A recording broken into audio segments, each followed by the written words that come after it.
Како жител на општина Карпуш, навистина сум загрозен за ова што денеска се случува. Бевме сведоци на лани на голем потрес конкретно на домашните миленици, меѓутоа покрај домашните миленици, сите оние миленици кои се оставени без дом, бездомните миленици, бевме сведоци на огромен огномет во време траење од 20 до 30 минути, каде што верувајте на оваа површина имаше околу стотици мртви птици. Значи ова што денеска се случува мислам дека е апсурдно и како жител на општина Карпуш сум загрозен кој се дал дозвола за ова да се случи овдека. Верувајте на некои си 500 метри пространство направено толку експлозивни направи, кој динамит не баре војна, а не роден ден.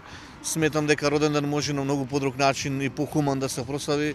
Ова сето навистина представува нешто што може да биде погубно и да донесе стрес покрај домашните миленици кои верувајте претрпуваат трауми, претрпуваат дури имаше и смртност кај неколку улични куќиња.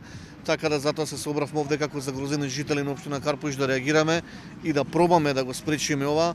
Побаравме одговор од одговорните кои го организираат овој настан, но еве до овој момент никој не удостои да ни каже колкав е тој огномет, кој дал дозвола да се случува тоа и слично. Така да претпоставам ќе останеме овдека додека трае оваа манифестација, да апелираме дека ова навистина може да има огромни последици.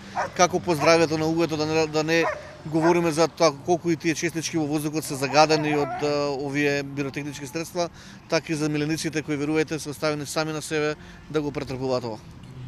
Како може да им се наштете милениците со пиротехникава која вечерва ќе одекне низ цело Скопје, не низ цел Карпуш? Да, не бевме свидоци дека се одекна буквално низ цело Скопје. Значи овој звук кој произведува од оваа пиротехника навистина е голем. Милениците делуваат стресно, значи во тој момент на стрес они навистина не знаат што да прават, дали да бидат агресивни, дали да се кријат, преташуваат преку улица.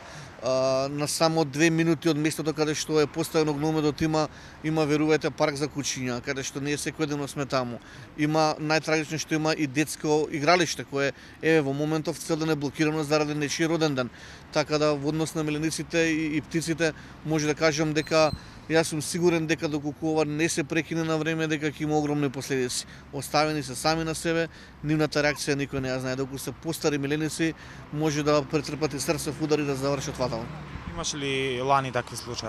Да, значи за жал имавме десетини улични куќенца кои јас ги видов беа веќе починати, на кои не можевме да им пружиме помош, и околу 100 птици во околината кои беа мртви од пиротехниката. Побаравте ли одговорност? Лани побаравме одговорност, за жал до ден денеска не ја добивме, ниту добивме одговор од одговорните од Прокредит банка.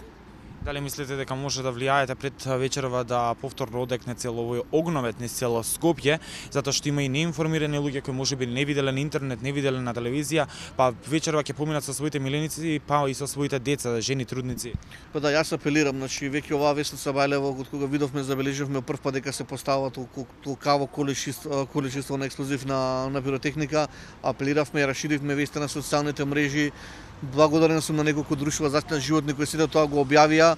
Веќе има апел да се дојде на лице место, да се протестира против тоа, да пробаме на мирен начин да го спречиме, да укажеме дека тоа е навистина многу штетно, но што ќе се случи навистина во овој момент не знам да ви кажам.